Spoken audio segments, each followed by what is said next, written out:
So hello everyone, আমি মৌমিতা আবারও হাজির হয়ে গেছি তোমাদের সাথে একটা দুর্দান্ত স্বাদের রেসিপি নিয়ে। বানাবো আজ লাল শাক ভাজা। তবে বিয়ে বাড়ির থেকেও খেতে সুস্বাদু হবে, এটা তোমাদের বলতে পারি। শাকটাকে ভালো করে ফার্স্ট ধুয়ে বেছে একদম ছোট্ট ছোট্ট টুকরো করে কেটে প্রথমের কাজটা প্রথম থেকেই শুরু করলাম। শাকটা বেশ ভালো করে কেটে ধুয়ে পরিষ্কার করে নিয়েছি। এবার শুকনো প্যানের মধ্যে কিছুটা পরিমাণ চিনেবাদাম দিয়ে নিলাম। চিনেবাদামটাকে একটু ড্রাই রোস্ট করে নেব, তারপর খোসাটা উঠিয়ে নেব।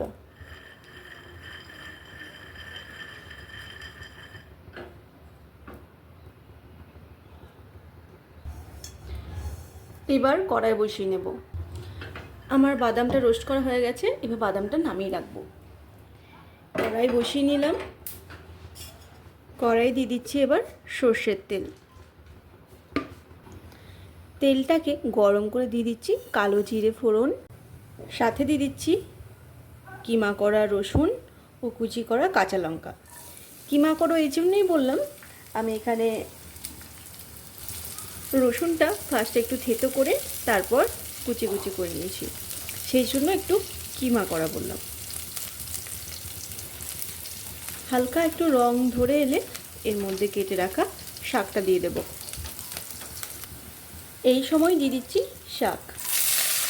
শাকের পরিমাণটা অনেকটা মনে হলেও এটা কিন্তু নরম হয়ে একদম কমে যাবে।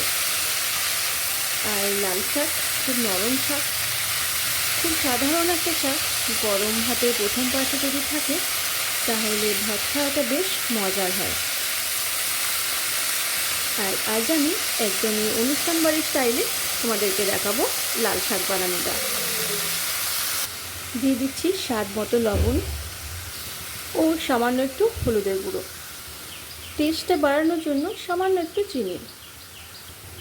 লবণ খুব বেশি একদমই দেবে না, কেননা শাক তো কমে গিয়ে অল্প হয়ে যাবে, তখন খেতে একদমই ভালো লাগবে না। লবণ হলুদ সমস্ত কিছুকে বেশ ভালো করে মিশিয়ে নিয়ে একটু ঢাকা দিয়ে নেব। আচ্ছা, তোমরা কে কোথা থেকে আমার ভিডিওটা দেখছো চটপট কমেন্ট করে জানিও, তবে তো তোমাদের ধন্যবাদ দেব। আর যারা আমার নতুন বন্ধু তাদের অনুরোধ করব আমার চ্যানেলটা সাবস্ক্রাইব করে দেওয়ার, ফেসবুক পেজ থেকে দেখলে পেজটা ফলো করে নেওয়ার। ভিডিওটা ভালো লাগলে অবশ্যই অবশ্যই বন্ধুদের সাথে শেয়ার করে নিও। শাকটা আমার হয়ে গেছে। এবার এই শাকটাকে এইভাবেই রেখে দেব। আর খুব বেশি শুকনো শুকনো করবো না, খুব বেশি শুকনো হয়ে গেলে ভালো লাগে না, একটু রসা রসা থাকবে। এই পর্যায়ে এটাকে নামিয়ে নেব। আবারও প্যানটা বসিয়ে নিলাম। এর মধ্যে দিয়ে দেব কিছুটা সর্ষের তেল, দিচ্ছি একটা শুকনো লঙ্কা। শাকের মধ্যে শুকনো লঙ্কা ফোড়ন না দিলে খেতে তো আমার একদমই ভালো লাগে না, তাই তোমরা যদি স্কিপ করতে চাও তো করতে পারো। আর গোটা কয়েক বড়ি, বড়িটাকে একটু উল্টে পাল্টে ভেজে নেব। বড়িটাকে বেশ লালচে করে ভেজে নিয়েছি। এবার শাকের মধ্যে দিয়ে দেব। আর এদিকে এই যে চিনেবাদামটা আর নারকেলটা, এটাকেও গুঁড়ো করে নেব। অনেকেই গুঁড়ো করে না, একটু হামালদিস্তা করে ভেঙে দাও, তো সেটাও দিতে পারো, অথবা নারকেল কুচি দিতে পারো, ছোলার ডালের মতন, কিন্তু আমি আজকে নারকেলটা একটু গুঁড়ো করে নেব। তো শাকের মধ্যে এবার দিয়ে দিচ্ছি বড়িটা আর তেলটা। বড়িটা একটু গুঁড়ো গুঁড়ো করে নেব এই খুন্তির সাহায্যে।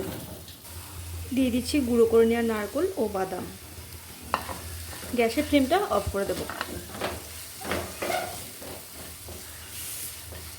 একবার এইভাবে কখনো লাল শাকটা বানিয়ে দেখো, বিয়েবাড়ির থেকেও খেতে আরও ভালো লাগবে।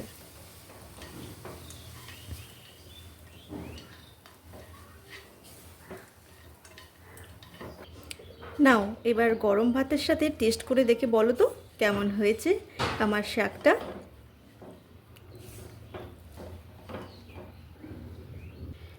রেডি হয়ে গেছে আমাদের অনুষ্ঠান বাড়ির থেকেও টেস্টি লাল শাক ভাজা।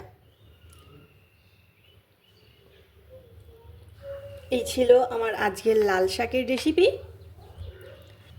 তোমাদের কেমন লাগলো অবশ্যই কমেন্ট করে জানিও। যদি ভালো লেগে থাকে বন্ধুদের সাথে শেয়ার করে নিও। আর অন্তত একবার এরকমভাবে বানিয়ে আমাকে জানিও তোমাদের কেমন লাগলো। আজ এই পর্যন্ত, দেখা হবে পরবর্তী রেসিপিতে। তোমরা সকলেই খুব ভালো থেকো, সুস্থ থেকো। দেখা হবে পরবর্তী অন্য কোনো রেসিপিতে। আমার সাথে এতক্ষণ থাকার জন্য অসংখ্য ধন্যবাদ। আজ আসি, টাটা।